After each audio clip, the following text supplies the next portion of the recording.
porque el tema de hoy es el tribunal de Cristo. Un tema que le pone los pelos de punta a más de uno, porque la palabra tribunal nos recuerda nuestra responsabilidad, la responsabilidad como cristianos sobre nuestro día a día, sobre nuestros actos, sobre todo nuestro ser, nuestros pensamientos, todo lo demás. Por consiguiente, digo yo, es un tema para valientes.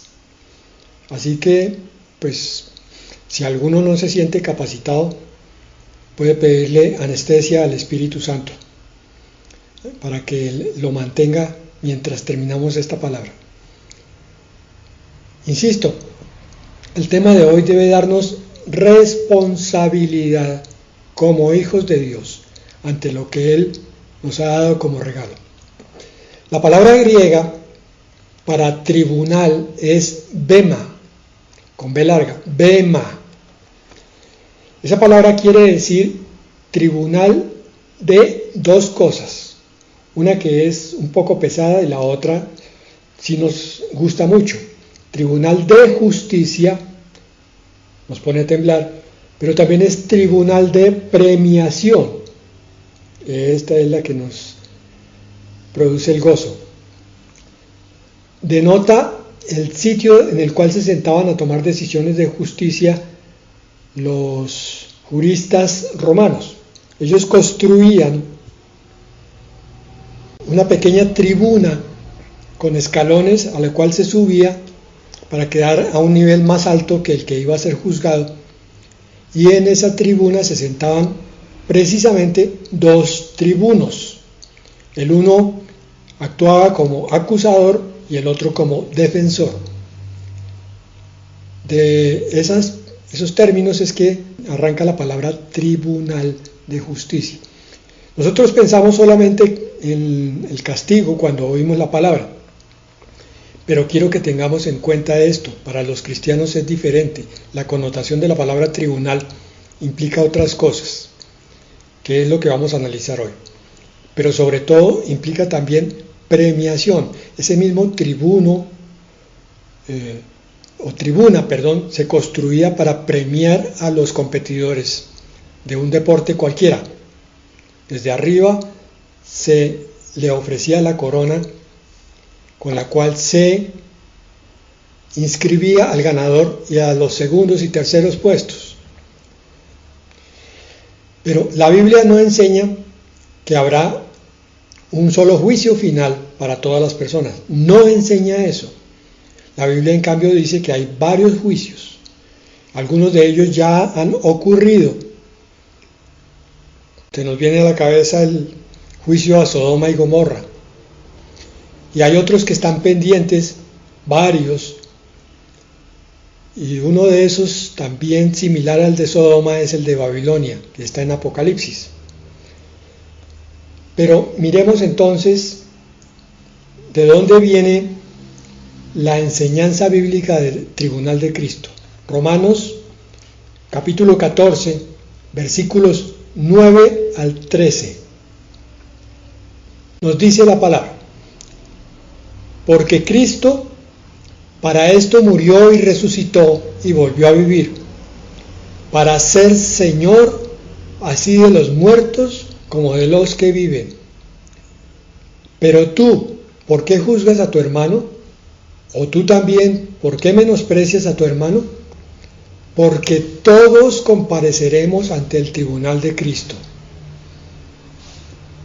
Bien, aquí nos está haciendo un recorderis, que es el siguiente: nosotros no somos jueces de nadie, no podemos serlo, por nuestra misma imperfección, y porque tenemos un juez perfecto. Entonces el tribunal de Cristo es el que va a juzgar si un cristiano es competente o no para recibir justicia o galardón. Nosotros deberíamos tener un espíritu menos crítico, menos enjuiciador y menos de murmuración. Continúa en el versículo 11: porque escrito está: vivo yo, dice el Señor, que ante mí se doblará toda rodilla y toda lengua confesará a Dios. de manera que cada uno de nosotros dará a Dios cuenta de sí. Aquí se nos pone un poquito la temperatura más alta de lo normal, porque realmente no nos gusta esta frase, decir que vamos a tener que dar cuentas de lo nuestro.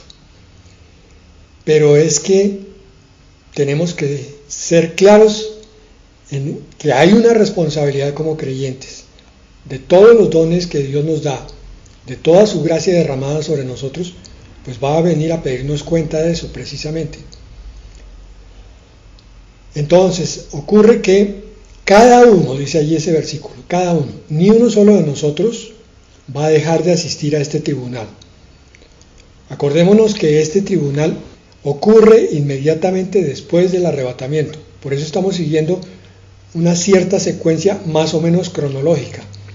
Habíamos visto algo de palabra con respecto al rapto. Ayer vimos la diferencia entre el día del Señor y el día de Jesucristo. Hoy estamos viendo lo que acontece cuando la iglesia llega al cielo y se presenta delante del Señor. Viene el tribunal de Cristo, que principalmente nos va a dar unos galardones que vamos a ver aquí al final. Pero está aquí acordándonos que como hemos vivido una vida en libertad de decisiones y de escogencia, cada uno va a tener que presentarse delante del Señor a decirle por qué hizo esto así, o por qué hizo aquello de esta otra manera, o por qué vivió la vida cristiana como la vivió. Conclusión: cada minuto de nuestra vida es algo que está siendo anotado y por lo cual vamos a presentarnos delante del Señor. Así que a partir de este momento podemos tomar una decisión. Si no hemos vivido de una forma clara, de una forma que nos deje tranquila la conciencia, si hay algo de peso en nuestra vida porque nuestro cristianismo no ha sido el más comprometido con el Señor, el más entregado, hoy podemos decir: Señor, gracias por la palabra que me estás dando, porque me estás aclarando cuál es mi responsabilidad y qué va a pasar cuando cerremos los ojos a este mundo. Cada uno de nosotros dará a Dios cuenta de sí. Este es el arranque de la vida eterna. No hay un juicio de condenación, que quede esto muy claro. En este juicio del tribunal de Cristo, ninguno de los que haya subido allá va a ir al infierno. Solamente va a tener que rendir cuentas. No sé, yo alcanzo a especular un poquito, quizás a sentir vergüenza por algunas cosas que hubiera podido hacer mejor. Pero vamos a ver también que hay un remedio para aquí y para ahora, para que esa vergüenza no sea muy grande en ese momento. Vamos a ir entonces a la primera de Juan 1:9. Debemos confesar nuestros pecados. Primera de Juan 1:9. Si confesamos nuestros pecados, si tú cada vez eres más valiente para mirarte a ti mismo y lo que está mal lo llamas mal y lo que está débil lo catalogas con ese nombre y así se lo presentas al Señor, estás confesando, entonces dice la palabra en la primera de Juan 1:9 que Él es fiel y justo para perdonar nuestros pecados. Pero no solo eso, hay una coma a continuación y un final de frase que es revelador. Dice: y limpiarnos de toda maldad. Él es fiel y justo para perdonar nuestros pecados y limpiarnos de toda maldad. El secreto de la santidad es la confesión.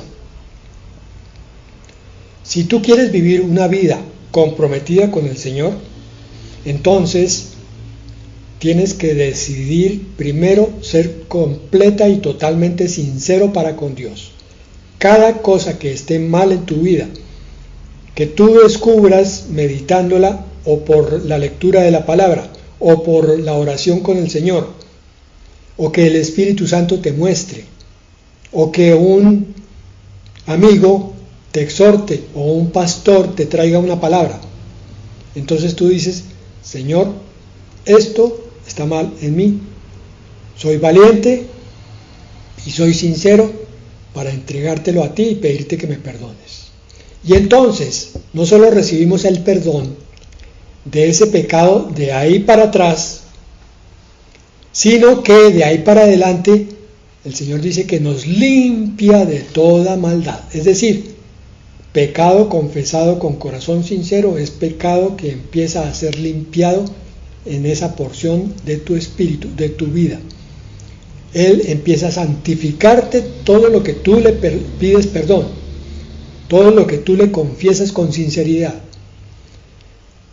Hoy estamos descubriendo que una de las razones por la que la vida cristiana no ha sido del todo comprometida es porque hay cosas que estamos guardando sin confesar. Sí, Señor, hoy dije una mentira. Yo la llamo blanca, pero no es blanca. Es un pecado como cualquier otro. Señor, perdona. Señor, tuve un pensamiento que sostuve más de lo debido. El pensamiento vino a mí como tentación, pero yo lo guardé más de un minuto y entonces ya no se convirtió en tentación, sino en consentimiento de un pecado en el espíritu. Quizás yo no lo cometí carnalmente, pero en el espíritu sí. Señor, te lo confieso. Hoy, mañana, otra vez lo mismo. No el mismo pecado, porque entonces no lo confesaste con sinceridad, pero haces lo mismo, la misma evaluación, la misma limpieza. Estamos descubriendo la importancia de orar con Dios y que parte de esa oración sea la confesión.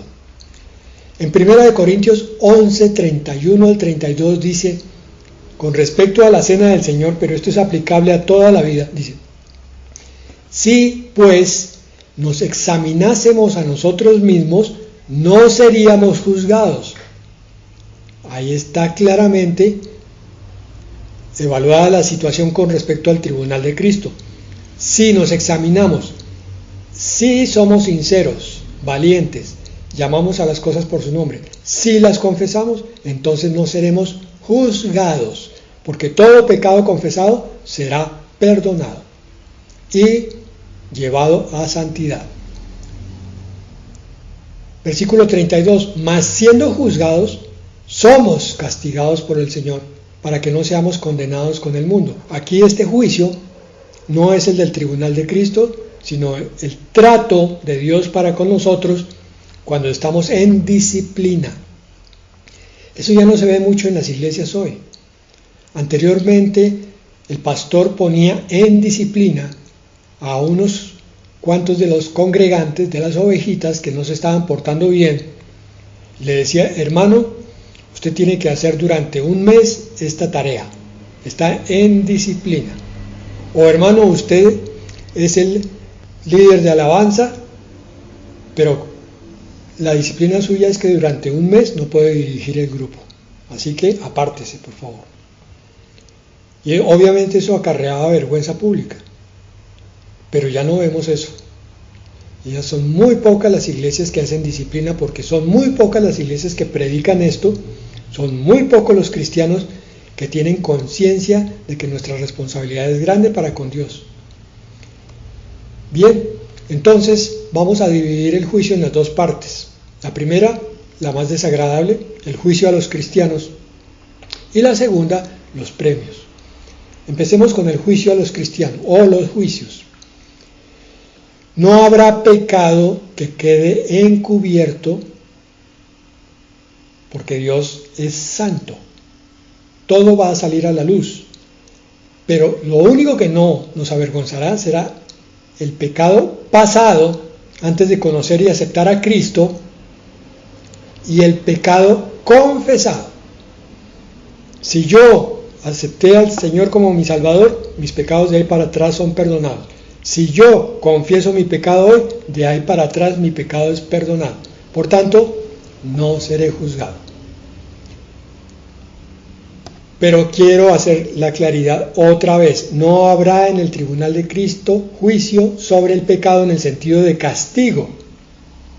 No es que el cristiano se presentó en el cielo después del rapto y el Señor va a decir, bueno, apártense unos de aquí porque no, eso no será así. Para los cristianos, este es un juicio en el pasado. Todo el juicio sobre el pecado debería ser pasado. La confesión debería ser completa. Primera de Pedro 2:24. Por esto, quien llevó él mismo nuestros pecados en su cuerpo sobre el madero, para que nosotros, estando muertos a los pecados, vivamos a la justicia, y por cuya herida fuisteis sanados. Por la sangre de Cristo, los pecados pasados, presentes en el momento de aceptar a Cristo, incluso futuros, han sido perdonados, pero los pecados futuros quedan sujetos a la confesión. Pero el juicio a los cristianos, básicamente, dije yo, no va a ser sobre el pecado, sino sobre las obras y el servicio cristiano. Obras y servicio cristiano. Segunda de Corintios 5:10. Ahí lo dice muy claramente, pongan atención. Porque es necesario que todos nosotros comparezcamos ante el tribunal de Cristo para que cada uno reciba según lo que haya hecho mientras estaba en el cuerpo, sea bueno o sea malo. Veremos que este pasaje va a diferenciar las obras en obras que se queman, eso lo vamos a ver en el siguiente pasaje, y obras que perduran. O sea, no es castigo el que se va a recibir, sino pérdida de galardones. Primera de Corintios 3:11 al 15, aclarando lo anterior. Porque nadie puede poner otro fundamento que el que está puesto, el cual es Jesucristo. Y si sobre este fundamento alguno edificare oro, plata, piedras preciosas, todas como valores, luego madera, heno, hojarasca, esto es como ejemplo o representantes de cosas que desaparecen. Entonces continúa, versículo 13, la obra de cada uno se hará manifiesta. Aquí sí es donde tenemos que examinar nuestra vida cristiana. ¿Qué estoy haciendo con mi vida cristiana? ¿Estoy siendo siervo del Señor? ¿Lo estoy sirviendo a Él? ¿Estoy hablando del Evangelio? ¿Estoy predicándoles a otros de la próxima venida del Señor? ¿Estoy exhortándolos para que se arrepientan? Porque la obra de cada uno se hará manifiesta, porque el día la declarará, pues por el fuego será revelada, y la obra de cada uno, cual sea, el fuego la probará. La vida cristiana, el transcurrir de cada día, donde tú buscas la palabra, pero después entiendes que la palabra es para una vida sobre esa palabra precisamente, eso va a ser evaluado. ¿Qué tanto de lo que oíste lo llevaste a la acción? ¿Cambiaste tus actitudes para que el Señor te santificara? Y aparte de eso, ¿prestaste servicio a la iglesia de alguna manera, orando por los demás, como tantas veces he dicho? ¿Sirviendo al necesitado? ¿Extendiéndole una mano? Pues por el fuego será revelada. Obviamente, aquí entonces tenemos que recordar las parábolas en las cuales el Señor a uno le da 10 talentos, al otro le da 5, al otro le da 1.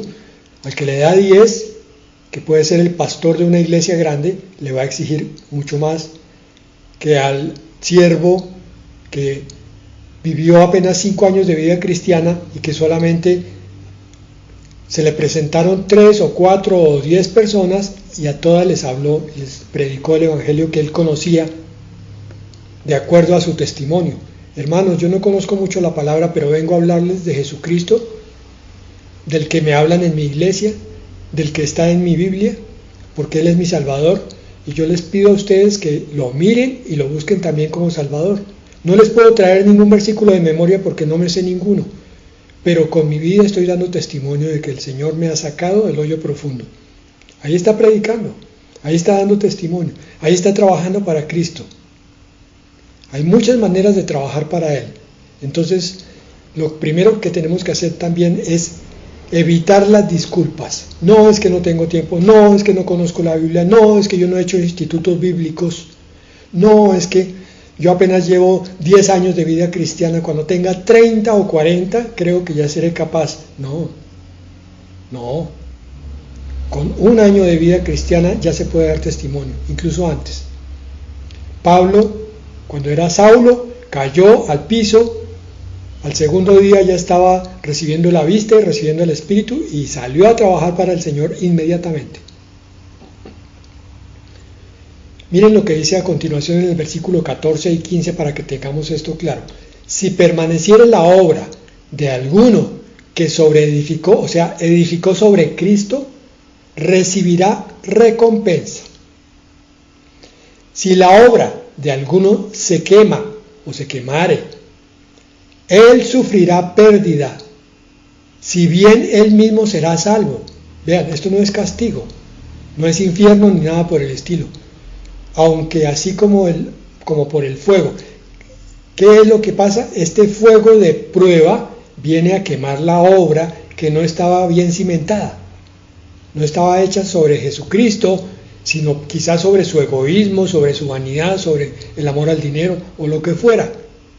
Todavía no había entendido que él era un siervo del Señor, que no debía servirse a sí mismo, pero fue salvo.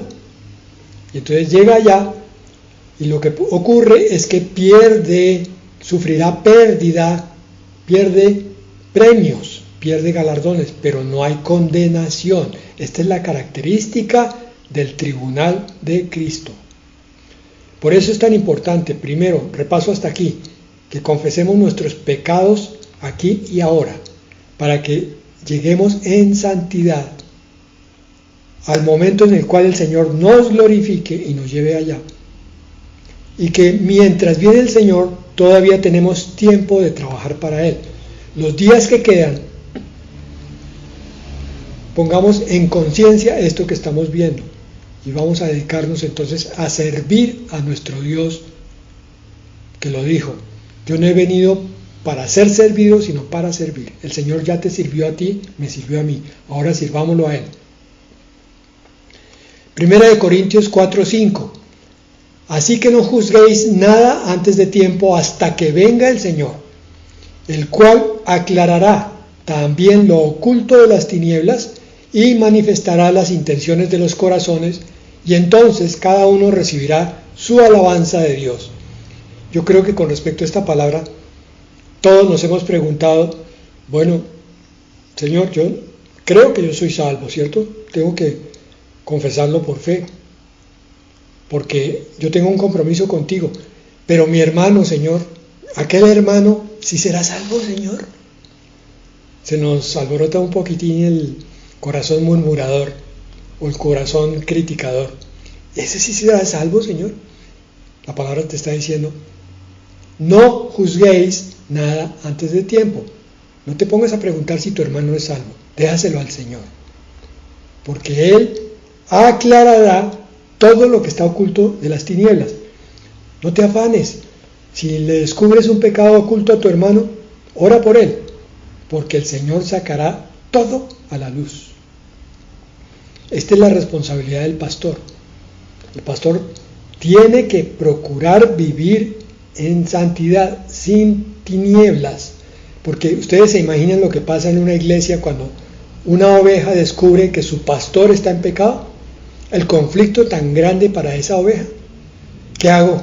Señor, le digo, hablo con el pastor, oro por él, me voy de la iglesia, voy y busco a otro pastor. ¿Qué hago, Señor?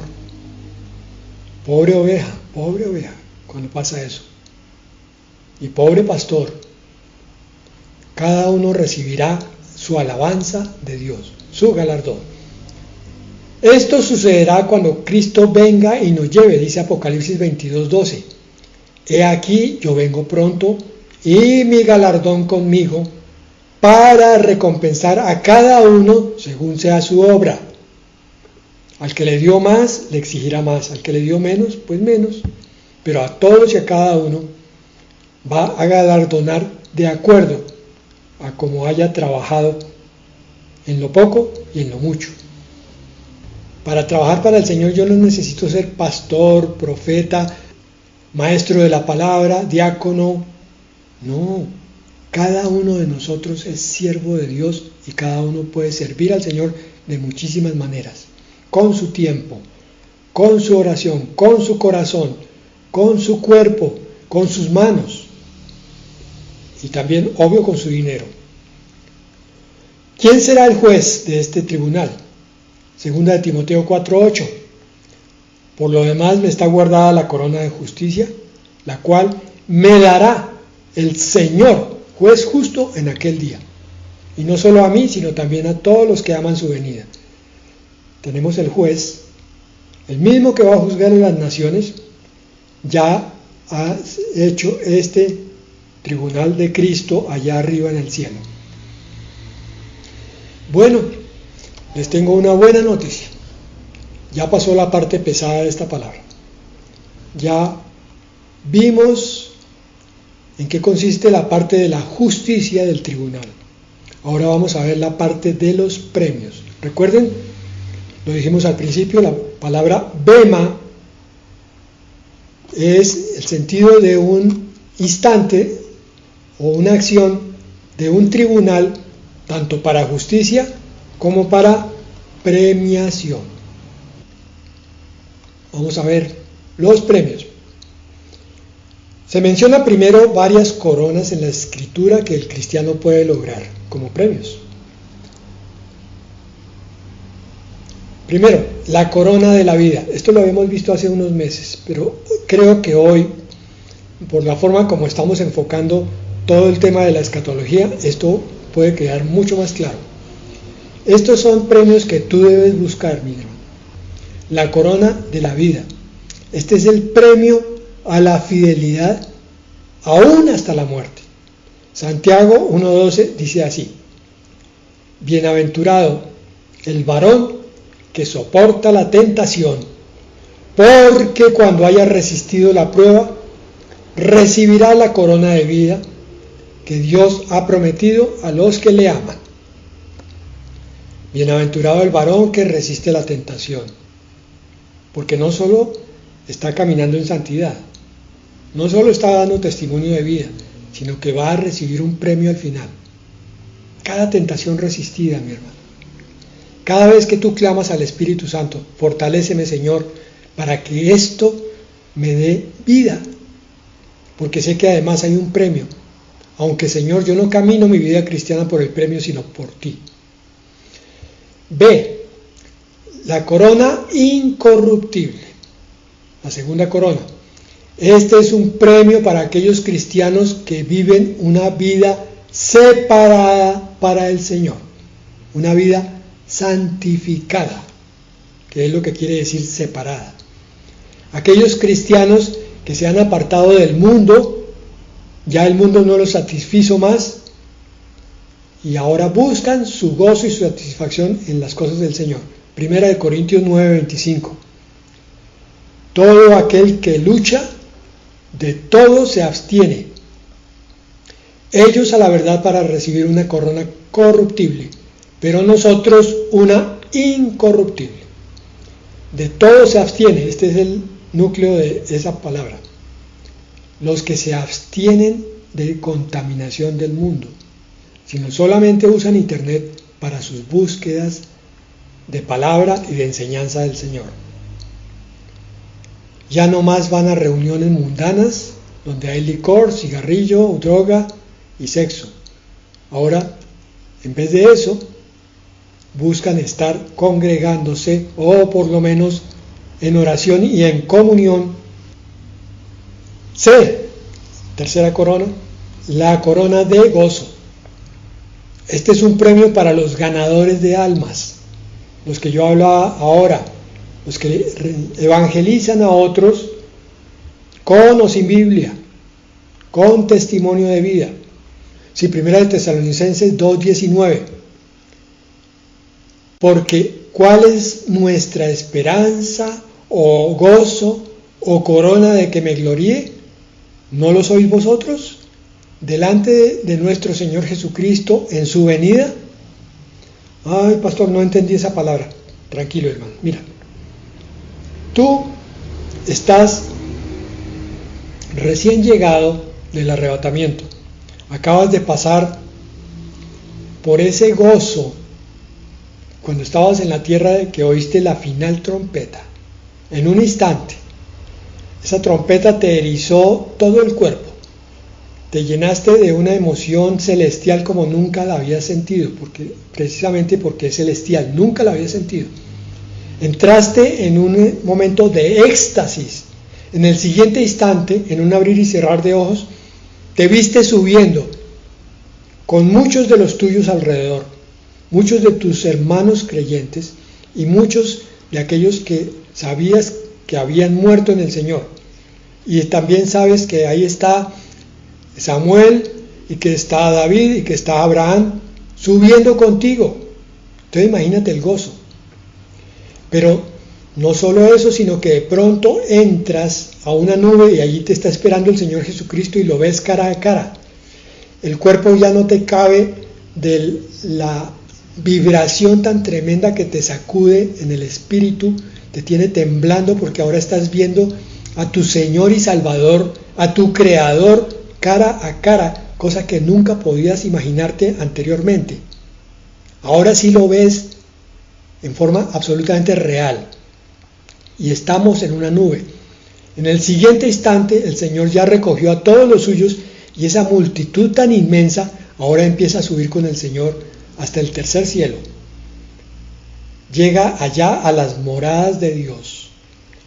Y el Señor allá, lo primero que hace, como cuando uno llega a un hotel, es que le muestra a cada uno su morada.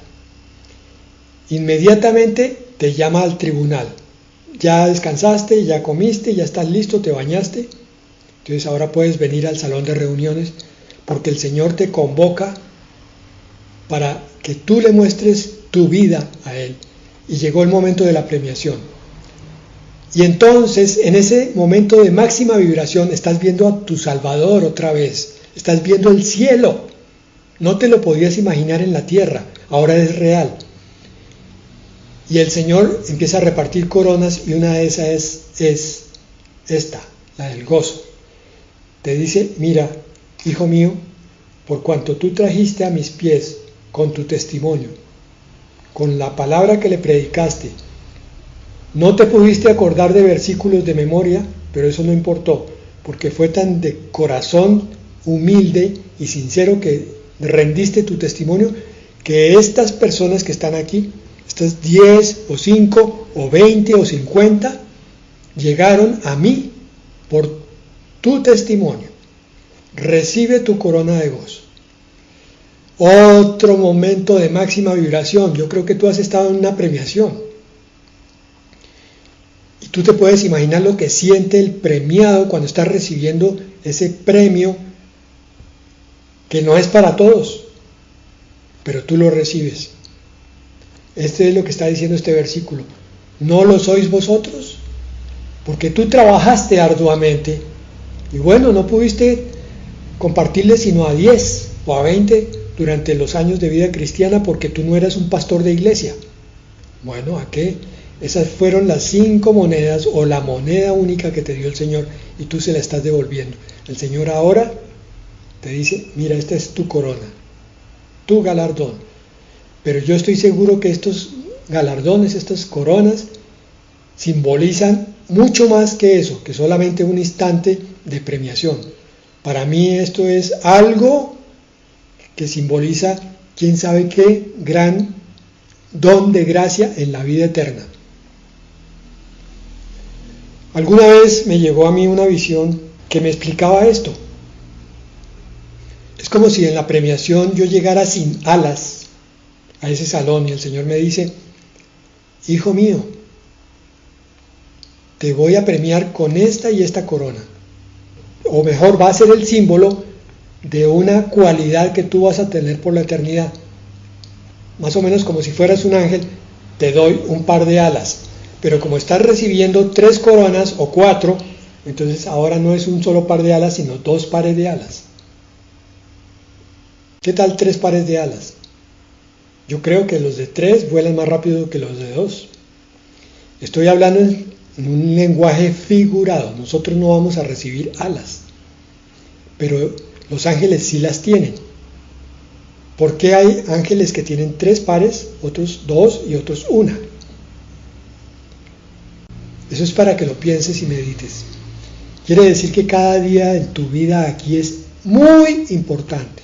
Este instante en el cual tú estás examinando tu corazón, estás evaluando las intenciones de tu corazón y estás probando tú mismo la sinceridad de tu corazón para ver cómo caminas de aquí en adelante, es lo que está definiendo mucho de estos premios que estamos mirando. En cuarto lugar, la corona de gloria.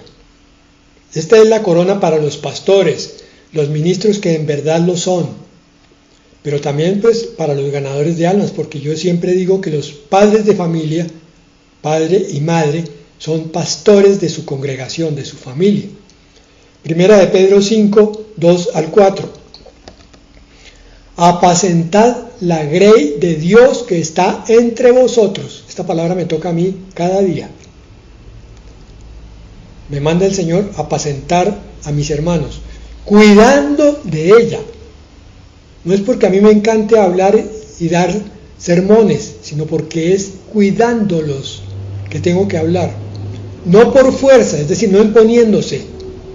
No para que me oigan porque es que les toca, porque la membresía aquí es obligatoria.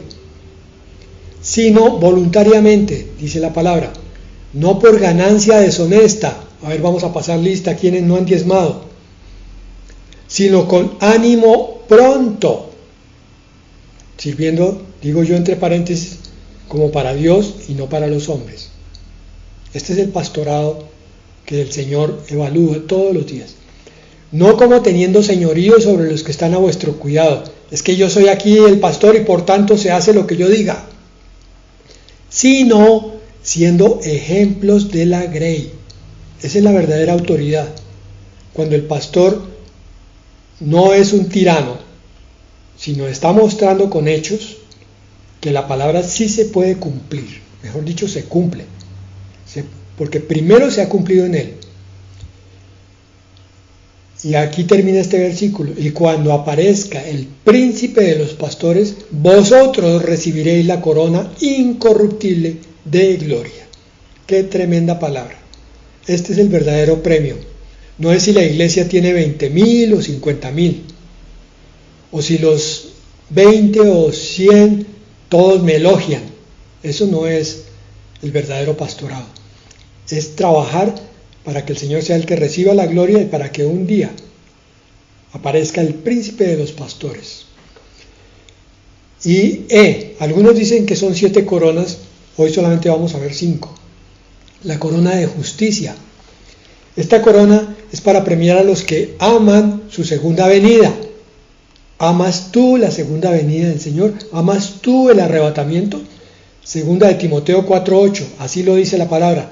Por lo demás, me está guardada la corona de justicia, ya vimos arriba esta palabra, la cual me dará el Señor, juez justo en aquel día, y no solo a mí, sino también a todos los que aman su venida.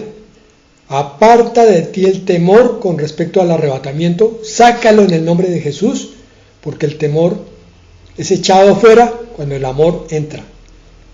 Es por amor que vamos buscando que este día se cumpla en nuestras vidas, porque aquí estamos viendo que lo primero, lo más grandioso de todo es que vamos a ver al Señor cara a cara.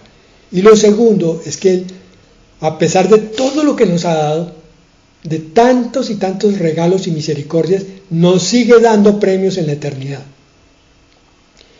Y todavía quedan los galardones. Vamos a ir rápido. ¿Galardones de qué? De justicia. Proverbios 11:18. El impío hace obra falsa, mas el que siembra justicia, es decir, el que hace lo correcto, tendrá galardón firme. Haz todos los días como Dios lo haría. Galardón de persecución, ¿cómo así? Mateo 5:12. Gozaos y alegraos, porque vuestro galardón es grande en los cielos, porque así persiguieron a los profetas que fueron antes de vosotros. Es decir, cuando alguien hable mal de ti porque eres cristiano, cuando alguien se burle, te critique, te arrincone y hasta te agreda porque eres cristiano, vas a recibir un premio por eso. Galardón de misericordia es el tercero. Lucas 6:35. Amad pues a vuestros enemigos y haced bien y prestad, no esperando de ello nada. Perdonar a los enemigos, amarlos, hacerles bien, y si hay necesidad, prestarles cualquier cosa que ellos necesiten, y será vuestro galardón grande, y seréis hijo del Altísimo, porque Él es benigno para con los ingratos y malos. Si Él lo hace, nosotros tenemos que hacerlo. Galardón de misericordia. Cuarto, galardón de confianza. Hebreos 10:35. No perdáis pues vuestra confianza, que tiene grande galardón. Señor, yo confío en ti. Jesús, yo confío en ti. Acuérdense que la palabra fe es confianza. Confío en tu palabra. Galardón de trabajo. Quinto. Segunda de Juan 1:8. Mirad por vosotros mismos para que no perdáis el fruto de vuestro trabajo, sino que recibáis galardón completo. Cada cosa, grande, mediana, pequeña y pequeñísima, que nadie conozca, ni el pastor, ni tu hermano, ni tu pareja, ni tu hijo, nadie, solo tú y el Señor, recibirá galardón grande. El Señor no menosprecia ninguna de las obras hechas en espíritu y en verdad, con corazón sincero para Él. Galardón de servicio, el penúltimo, Apocalipsis 11:18. Otro pasaje digno de tener ese en cuenta. Y se airaron las naciones, y tu ira ha venido, y el tiempo de juzgar a los muertos. Está hablando aquí de la tribulación. Y de dar el galardón a tus siervos, los profetas, los que hablan la palabra de Dios, a los santos, los que se han apartado para Dios, a los que temen tu nombre, a los que reverencian y respetan a Dios, a los pequeños y a los grandes, los que hacen obras pequeñas todos los días, que piensan que no van a recibir premio, y de destruir a los que destruyen la tierra. Entonces hay galardón para los siervos, para los que sirven a Dios. Tú eres siervo de Dios. Pero los que destruyen el planeta, los que viven en función de solamente su egoísmo y de la ley del embudo, para ellos viene la destrucción. Y el último, galardón según lo que cada uno haya hecho. Ya lo vimos arriba, lo volvemos a ver aquí, Apocalipsis 22:12. He aquí, yo vengo pronto, y mi galardón conmigo, para recompensar a cada uno según sea su obra. Amén, hermano. Entonces, con esta palabra quedan despejadas todas las dudas, todas las telarañas, todas las mentiras que Satanás había traído sobre tu vida, y entender que cada cosa que tú hagas para Dios es valiosísima para Él. Entonces, levántate, ánimo, y a trabajar para el Señor.